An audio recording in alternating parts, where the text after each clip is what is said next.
Welcome to learn Kannada channel. ಓಂ ಶ್ರೀ ಸಾಯಿನಾಥಾಯ ನಮಃ. ಅಧ್ಯಾಯ 4. ಯೋಗಿಗಳ ಜೀವಿತೋದ್ದೇಶ. ಪವಿತ್ರ ತೀರ್ಥ ಶಿರಡಿ ಬಾಬಾರವರ ವ್ಯಕ್ತಿತ್ವ, ಗೌಳಿ ಬುವರವರ ವಚನ, ವಿಠ್ಠಲ ದರ್ಶನ, ಕ್ಷೀರಸಾಗರದ ಕತೆ, ಪ್ರಯಾಗದಲ್ಲಿ ದಾಸಣ್ಣ ಗುಣವರವರ ಸ್ನಾನ, ಬಾಬಾರವರ ಪವಿತ್ರ ಭಾವನೆ, ಅವರು ಶಿರಡಿಯಲ್ಲಿ ಕಾಣಿಸಿಕೊಂಡ ಬಗೆ, 3 ವಾಡೆಗಳು. ಇಂದಿನ ಅಧ್ಯಯನದಲ್ಲಿ ಯಾವಾಗ ಶ್ರೀ ಸಾಯಿ ಸಚ್ಚರಿತ ಬರೆಯಲು ಒದಗಿದ ಸಂದರ್ಭವನ್ನು ವಿವರಿಸಿದ್ದೇನೆ. ಈಗ ಈ ಅಧ್ಯಯನದಲ್ಲಿ ಬಾಬಾರವರು ಮೊದಲು ಶಿರಡಿಯಲ್ಲಿ ಕಾಣಿಸಿಕೊಂಡು ಬಗೆಯನ್ನು ವಿವರಿಸುತ್ತೇನೆ. ಯೋಗಿಗಳ ಜೀವಿತೋದ್ದೇಶ. ಧರ್ಮವು ಅಳೆದು ಯಾವಾಗ ಅಧರ್ಮವು ತಲೆ ಎತ್ತಿ ಮೆರೆಯುತ್ತಿರುವುದೋ ಆಗ ನಾನು ಅವತರಿಸುತ್ತೇನೆ. ದುಷ್ಟರನ್ನು ಶಿಕ್ಷಿಸಿ ಶಿಷ್ಟರನ್ನು ರಕ್ಷಿಸಲೊಸಗವು ಧರ್ಮವನ್ನು ಸ್ಥಾಪಿಸಿ ನಾನು ಯುಗಗಳಲ್ಲಿಯೂ ಅವತರಿಸುತ್ತೇನೆ ಎಂದು ಭಗವಾನ್ ಶ್ರೀಕೃಷ್ಣನು ಹೇಳುತ್ತಾನೆ. ಪರಮಾತ್ಮನ ಉಪದೇಶವಿದು. ಅಂತೆಯೇ ಅವನ ಪ್ರತಿನಿಧಿಗಳಾದ ಸಾಧು ಸನ್ಯಾಸಿಗಳ ಜೀವಿತೋದ್ದೇಶವೂ ಸಹ ಇದೇ ಆಗಿರುತ್ತದೆ. ಅವರು ತಮ್ಮದೇ ಆದ ಒಂದು ರೀತಿಯಿಂದ ಈ ಗುರಿಯನ್ನು ಸಾಧಿಸುತ್ತಾರೆ.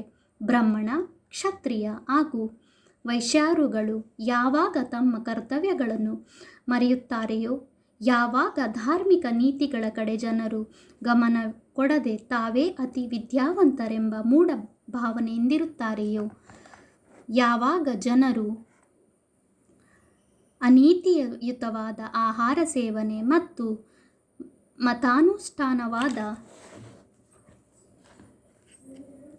ಸಂಧ್ಯಾವಂದನೆ ಮುಂತಾದವುಗಳನ್ನು ನಿರ್ಲಕ್ಷಿಸುತ್ತಾರೆಯೋ, ಯಾವಾಗ ಮತೀಯ ಕಲಹಗಳು ಪ್ರಾರಂಭವಾಗುವವೋ, ಯಾವಾಗ ಯೋಗಿಗಳು ತಪಸ್ಸನ್ನಾಚರಿಸುವುದನ್ನು ಮರೆಯುವರೋ, ಯಾವಾಗ ಜನಕೋಟಿಯು ಹೊನ್ನು ಹೆಣ್ಣು ಮತ್ತು ಸಂತತಿಯೇ ಮುಖ್ಯವೆಂದು ಮರೆಯುವುದೋ, ಆಗ ವಚನ ಮತ್ತು ಕಾರ್ಯರೀತಿಯಿಂದ ಧರ್ಮವನ್ನು ಪುನರುದ್ಧಾರ ಮಾಡಲು ಮಹಾಯೋಗಿಗಳು ಕಾಣಿಸಿಕೊಳ್ಳುತ್ತಾರೆ. ಈ ರೀತಿ ನಿವೃತ್ತಿ, ಜ್ಞಾನ, ದೇವ, ಮುಕ್ತಾಬಾಯಿ, ನರಹರಿ, ನರಸಿಂಹಭಾಯಿ, ಸಾವತ ಮತ್ತು ಇನ್ನು ಮುಂತಾದ ಅನೇಕ ಯೋಗಿಗಳು ಆಗಾಗ್ಗೆ ಕಾಣಿಸಿಕೊಂಡು ಜನರಿಗೆ ಸರಿಯಾದ ದಾರಿಯನ್ನು ತೋರಿಸಿದರು. ಕೊನೆಯದಾಗಿ ಬಾಬಾರವರು ಶಿರಡಿಯಲ್ಲಿ ಕಾಣಿಸಿಕೊಂಡರು. ಶಿರಡಿ ಒಂದು ಪವಿತ್ರ ಕ್ಷೇತ್ರ. ಅನೇಕ ಮಹಾಯೋಗಿಗಳಿಗೆ ಜನ್ಮವಿತ್ತ ಅಹಮದನಗರ ಜಿಲ್ಲೆಯಲ್ಲಿ ಗೋದಾವರಿ ನದಿ ತೀರವು ನಿಜಕ್ಕೂ ಅದೃಷ್ಟಶಾಲಿಯಾಗಿದೆ. ಶಿರಡಿಯೂ ಸಹ ಇದೇ ಅಹಮದನಗರದ ಜಿಲ್ಲೆಯಲ್ಲಿ ಕೋಪರಗಾಂವ ತಾಲೂಕಿನಲ್ಲಿದೆ. ಕೋಪರಗಾಂವದಿಂದ ಗೋದಾವರಿ ನದಿ ದಾಟಿದ ನಂತರ ಶಿರಡಿ ಬರುತ್ತದೆ.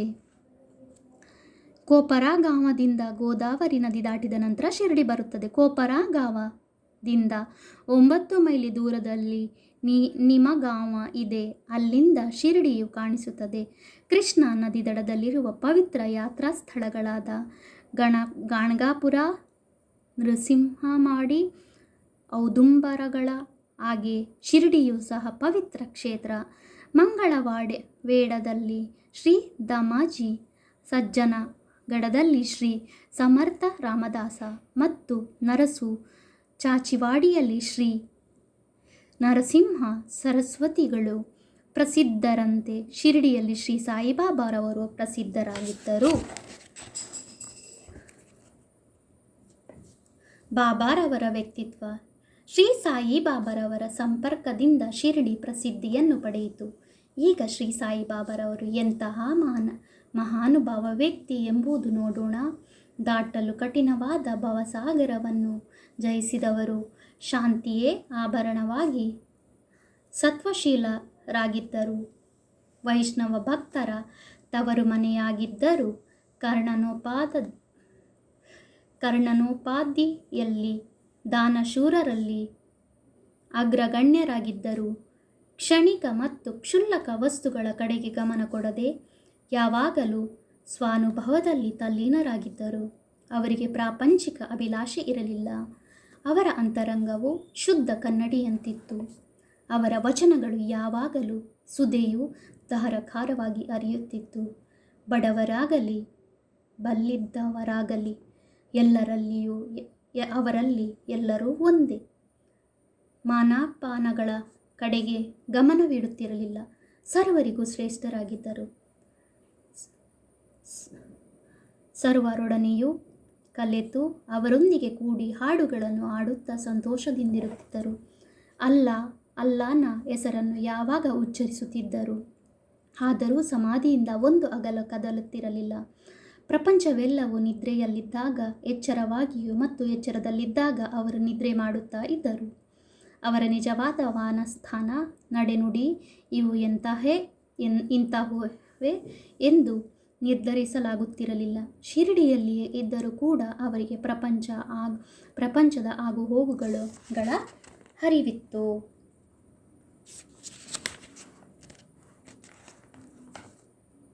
ಗೌಳಿ ಬುಧವಾರದ ನುಡಿ. 95ನೇ ವರ್ಷದ ಹಿಂದೆ ಪಂಡರೀಪುರ ವಾರಕರಿ ಗೌಳಿ ಬುವಾ ಬಾಬಾ ಅವರ ಭಕ್ತರಾಗಿದ್ದರು. ಅವರು ಪಂಡರಾಪುರದಲ್ಲಿ 3 ತಿಂಗಳು, ಗಂಗಾ ನದಿ ದಡದಲ್ಲಿ 4 ತಿಂಗಳು ಇರುತ್ತಿದ್ದರು. ಅವರಿಗೆ ಒಬ್ಬ ಶಿಷ್ಯನು ಸಾಮಾನು ಸರಂಜಾಮುಗಳನ್ನು ಸಾಗಿಸಲು ಗರ್ದಭವೂ ಇತ್ತು. ಪ್ರತಿ ವರ್ಷವೂ ಅವರು ಪಂಡರಪುರಕ್ಕೆ ಹೋಗಿ ಸಾಯಿಬಾಬರನ್ನು ಕಾಣಲು ಶಿರಡಿಗೆ ಬರುತ್ತಿದ್ದರು. ಅವರು ಬಾಬಾರವರನ್ನು ದೃಷ್ಟಿಸಿ ನೋಡಿ, ಇವರು ದಯಾಳುವಾದ ಆ ಪಂಡರಿನಾಥ ವಿಠ್ಠಲನ ಅವತಾರ ಎಂದು ಹೇಳುತ್ತಿದ್ದರು. ಈ ಗೌಳಿಬುವ ವಿಠ್ಠಲ ಸ್ವಾಮಿಯ ಭಕ್ತರಾಗಿ ಅನೇಕ ಸಾರಿ ಪಂಡರಿಪುರಕ್ಕೆ ಹೋಗಿದ್ದರು ಮತ್ತು ಸಾಯಿಬಾಬರವರಿಗೆ ನಿಜವಾದ ಪಂಡರಿನಾಥ ಎಂದು ಮನಗೊಂಡರು. ವಿಠ್ಠಲನ ದರ್ಶನ. ಸಾಯಿಬಾಬರವರಿಗೆ ದೇವರ ನಾಮಗಳನ್ನು ಸ್ಮರಿಸುವುದು ಮತ್ತು ಆಡುವುದೆಂದರೆ ಬಹಳ ಪ್ರೀತಿ. ಅವರು ಯಾವಾಗಲೂ ಅಲ್ಲಾ ಮಾಲಿಕ್ ಎಂದು ಅನ್ನುತ್ತಿದ್ದರು. ಅವರ ಸಮ್ಮುಖದಲ್ಲಿ 7 ದಿನಗಳ ಕಾಲ ಅನವತಾರವು ಪ್ರತಿಯೊಬ್ಬರೂ ದೇವರ ನಾಮವನ್ನು ಪಠಿಸುವಂತೆ ಮಾಡುತ್ತಿದ್ದರು.